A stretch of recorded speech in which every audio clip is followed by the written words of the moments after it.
ಗರ್ಭಧಾರಣೆ ಆದಮೇಲೆ ಸಂಭೋಗ ಕ್ರಿಯೆ ಮಾಡ್ಬೋದಾ ಬೇಡವಾ, ಯಾವಾಗ ಮಾಡ್ಬೋದು, ಮಾಡಿದರೆ ತಪ್ಪಾಗತ್ತಾ, ಮಾಡದೇ ಇದ್ದರೆ ಸರಿನಾ, ಮಾಡಿದರೆ ಸರಿನಾ ಅನ್ನೋದು ತುಂಬ ಜನರಲ್ಲಿ ಕಾಡುವಂಥ ಪ್ರಶ್ನೆ. ಒಂದು ಮಗು ಮನೆಗೆ ಹೊಸದಾಗಿ ಒಂದು ಜೀವ ಬರ್ತಿದೆ ಅಂದರೆ ಪ್ರತಿಯೊಬ್ಬರಿಗೂ ಕೂಡ ಎಲ್ಲನೂ ಆತಂಕ, ಭಯ, ಖುಷಿ ಎಲ್ಲನೂ ಒಂದು ಭಾವನೆಗಳು ಮಿಳಿತ ಆಗಿರುತ್ತೆ. ಪ್ರತಿಯೊಂದು ಸ್ತ್ರೀಗೂ ತಾನು ತಾಯಿಯಾಗಬೇಕು ಅನ್ನೋ ಒಂದು ಬಲವಾದ ಬಯಕೆ ಅನ್ನೋದು ಒಂದು ಇದ್ದೇ ಇರುತ್ತೆ. ಹಾಗಾಗಿ ಇದಾದ ನಂತರ ಪ್ರತಿಯೊಬ್ಬರು ಮನೆಯಲ್ಲಿ ಅವ್ರ ಬಗ್ಗೆ, ಊಟ ತಿಂಡಿ ಬಗ್ಗೆ, ಎಲ್ಲದ್ರ ಬಗ್ಗೆನೂ ಅವ್ರಿಗೆ ನೀ ಹೇಗಿರಬೇಕು, ಏನು ಮಾಡಬೇಕು, ಏನು ಡ್ರೆಸ್ ಮಾಡ್ಕೋಬೇಕು, ಎಲ್ಲಿಗೆ ಹೋಗಬೇಕು, ಪ್ರತಿಯೊಬ್ಬರೂ ಅವ್ರಿಗೆ ಉಪದೇಶ ಮಾಡೋರೇ ಆಗ್ತಾರೆ. ಆದರೆ ಒಂದು ವಿಷಯದಲ್ಲಿ ಅವ್ರಿಗೆ ಯಾವುದೇ ರೀತಿಯಾದ ಸರಿಯಾದ ಒಂದು ಉಪದೇಶ ಸಿಗದೇ ಇರೋದು ಅಂದರೆ ಅವರ ಲೈಂಗಿಕ ಕ್ರಿಯೆ. ಯಾವಾಗ ಸೇರ್ಬೋದು, ಯಾವಾಗ ಸೇರಬಾರ್ದು, ಸೇರಿದರೆ ಏನು ತಪ್ಪಾಗುತ್ತೆ. ಮೊದಲ 3 ತಿಂಗಳಲ್ಲಿ ಅವಳಿಗೆ ಒಂದು ಬೇರೆ ರೀತಿಯಾದ ಗರ್ಭಧಾರಣೆಯ ಒಂದು ತೊಂದರೆಗಳು, ಸಮಸ್ಯೆಗಳು, ವಾಂತಿ, ವಾಕರಿಕೆ, ತಲೆ ಸುತ್ತು, ಹೊಟ್ಟೆ ನೋವು ಈ ಥರ ಎಲ್ಲ ಇದ್ದಾಗ ಅವಳ ಗಮನ ಬೇರೆ ಕಡೆ ಇರುತ್ತೆ. ಲೈಂಗಿಕ ಕ್ರಿಯೆದ್ರ ಬಗ್ಗೆ ಅವಳ ಆಸಕ್ತಿ ಅಷ್ಟಿರೋದಿಲ್ಲ. ನಂತರದ ಇದು ದಿನಗಳಲ್ಲಿ 3 ತಿಂಗಳ ನಂತರ 4ನೇ ತಿಂಗಳಿಂದ 7ನೇ ತಿಂಗಳ ತನಕ ಸ್ವಲ್ಪ ಮಟ್ಟಿಗೆ ಇವೆಲ್ಲ ತೊಂದರೆಗಳು ಕಡಿಮೆ ಆಗ್ತಾ ಬರುತ್ತೆ.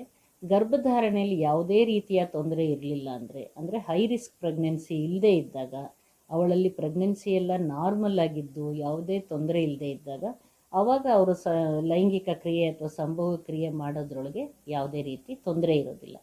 ಆದರೆ ಈ ಸಂಭೋಗ ಕ್ರಿಯೆ ಮಾಡಿದಾಗ ಆದಷ್ಟು ಯೋನಿ ಒಳಗಡೆ ಒತ್ತಡ ಕಡಿಮೆ ಮಾಡಿ ಅಥವಾ ಹೊಟ್ಟೆ ಮೇಲೆ ಒತ್ತಡ ಇದನ್ನು ಅವರು ನೋಡ್ಕೋಬೇಕಾಗುತ್ತೆ. ಕೆಲವು ಆಸನಗಳನ್ನು ಬದಲಾವಣೆ ಮಾಡಿ ಯೋನಿ ಒಳಗಡೆಗೆ ಡೀಪಾಗಿ ಅವರು ಒತ್ತಡ ಕೊಡದೇ ಇರೋ ರೀತಿ, ಹೊಟ್ಟೆ ಮೇಲೆ ಒತ್ತಡ ಕೊಡದೇ ರೀತಿ ನೋಡಿಕೊಂಡಾಗ, ಬೇರೆ ಬೇರೆ ಚಟುವಟಿಕೆಗಳನ್ನು ಅವ್ರಿಗೆ ಇಟ್ಕೊಂಡಾಗ ಲೈಂಗಿಕ ಪ್ರಕ್ರಿಯೆಯಿಂದ ಏನು ತೊಂದರೆ ಆಗಲ್ಲ.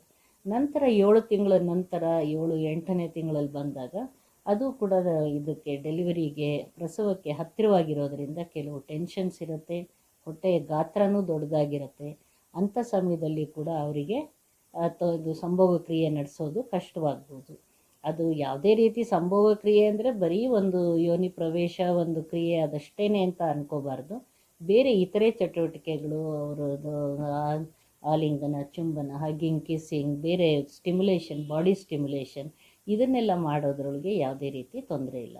ಆದರೆ ಯಾವುದೇ ಕಾರಣದಲ್ಲಿ ಅವಳಿಗೆ ಇನ್ನೇನಾದರೂ ಕಾಯಿಲೆಗಳಿದ್ದ, ಹೈ ರಿಸ್ಕ್ ಪ್ರೆಗ್ನೆನ್ಸಿ ಇದ್ದರೆ, ಬ್ಲೀಡಿಂಗ್ ಥರ ಆಗ್ತಾಯಿತ್ತು ಅಂತ ಹೇಳಿದರೆ, ಟ್ವಿನ್ಸ್ ಇದ್ದಾಗ, ಇಂಥ ಬ್ಲಡ್ ಪ್ರೆಷರ್ ಜಾಸ್ತಿ ಇದ್ದಾಗ, ಇಂಥೆಲ್ಲ ಸಮಯದಲ್ಲಿ ಆದಷ್ಟು ಸಂಭೋಗ ಕ್ರಿಯೆನ ಮಾಡದೇ ಇರೋದು ಒಳ್ಳೆಯದು. ಅವಳಿಗೆ ಆತಂಕಗಳನ್ನು ಕಡಿಮೆ ಮಾಡಬೇಕು.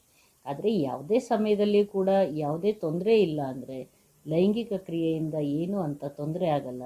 ಲೈಂಗಿಕ ಪ್ರಕ್ರಿಯೆಯಿಂದ ಅವಳು ವಂಚಿತಳಾಗುವಂಥ ಅವಶ್ಯಕತೆ ಕೂಡ ಇರೋದಿಲ್ಲ.